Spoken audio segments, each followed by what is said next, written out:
Hello and welcome to Pickle's Garage. Today we're going to address the issue of the handle no longer working, it acting like it's locked even though you know it's not. Same thing on here, just not really doing anything.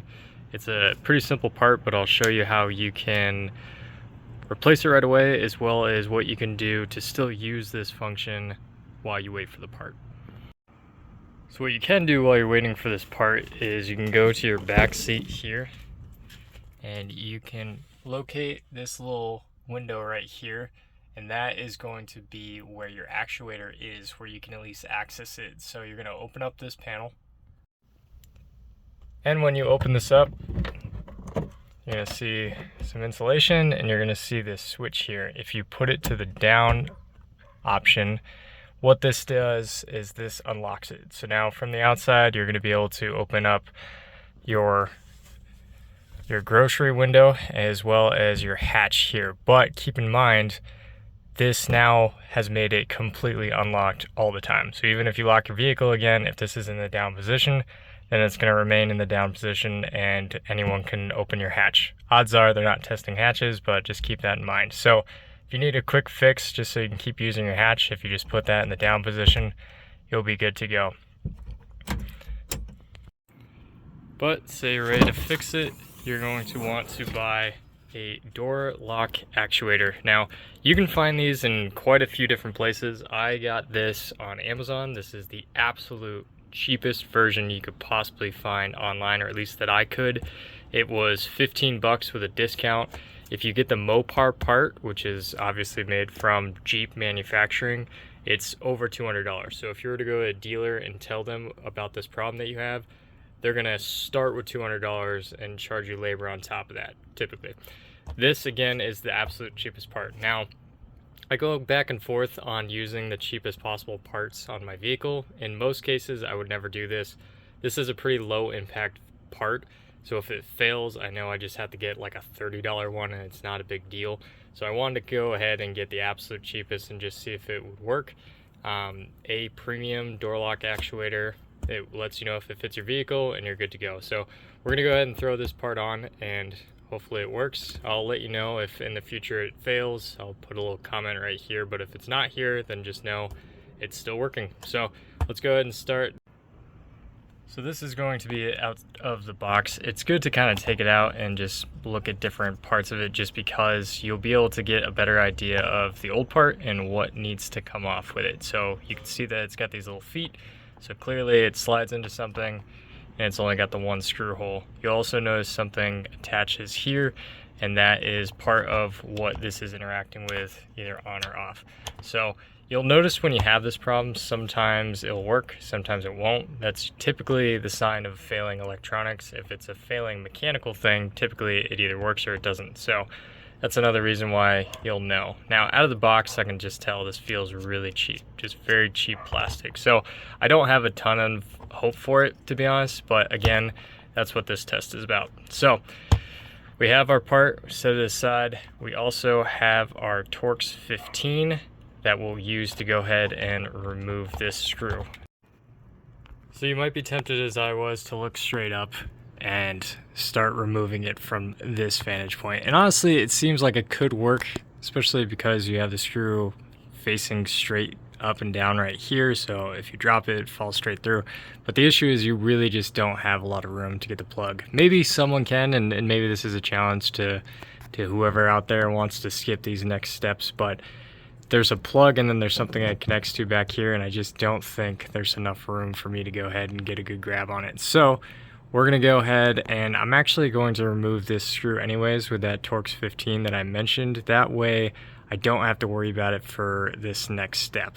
So I'm gonna go ahead and remove that, then this will be kind of free floating, and then I'll show you what I remove next. So from here, we're gonna take our large screwdriver and we're going to remove this and then these two right here. Now that you have those removed, you might, if you've ever taken a door off, recognize what you'll have to do next. So you see how it's gripping a little bit still? So essentially there's these plastic pull tabs that are holding it in place. And so you'll get a feel for it. You see how it's like opening up in certain areas and then it's not in others. That is going to be where that actual plastic bit is that you have to remove. Now there's a number of different tools that you can use. Most commonly something like this. There's stuff like this also to get in the tighter spaces. I personally prefer this. Basically you squeeze it, separates it, and so basically just take your time. You could technically use just a standard screwdriver if you want. If you're careful, obviously you don't want to break the plastic on anything. So just like jimmy it a little bit, and I'll show you what they look like once I pull it out so you can have an idea of how you should approach it. So this is what they look like. You'll see it has these plastic tabs that kind of grip, and then this part slides into the actual panel itself. Kind of locks in place, and then when you press it, it pushes down into the hole that's assigned, and then it grips. So you can find these pretty easy all over the place. So if they break, and they commonly do, you'll have to go ahead and replace them, but not a big deal. So first one's always going to be the toughest and usually the one that breaks, but as you can see where the handle is in relation to the corner of the door, it's there. And the next one went right there. You'll see that green. You have another one down further, and then it's exactly mirrored on the other side. So this is starting to give us a little bit more room, a little bit more access, so we can start working on the part from here. Now from this side, when you have extra hands, you'll start to see that black paneling there. Mine is deteriorating quite a bit, so it's literally just breaking apart in my hands. I wouldn't be too worried about it. Naturally it was good for soundproofing and whatnot, and separating some of these electrical parts, but it's not withstanding time, I guess. But now you can actually see it. That's the plug. So when I have an extra hand to pull this down while working on it, I'm going to be able to, come on, focus. I'm going to be able to undo this plug here, and then it's already unscrewed, so I'll be able to pull it towards me. So what you may have to do is you might have to have some sort of chair or someone to pull down the gate itself just so it's a little lower, but usually these have like a safety tab to them, like a lock, but in this case you just have to press this and pull back, so nothing too difficult there. But now we have exposure to it, so I'm going to disconnect it from the cable and we're going to go ahead and remove it.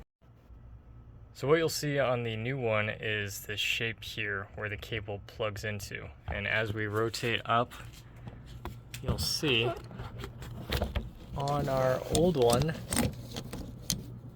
the cable, actually it just popped up while I was trying to show it to you. The cable is over here.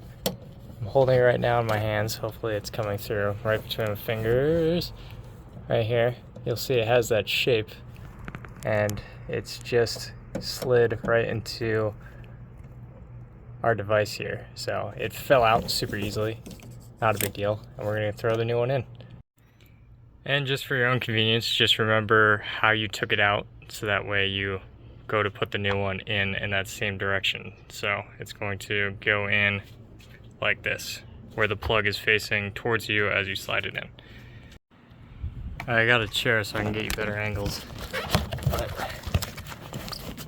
here we go. So that's some high definition on the plug. Hopefully you can get around it so you can see what I actually want to show you, which is back there. See how it lines up?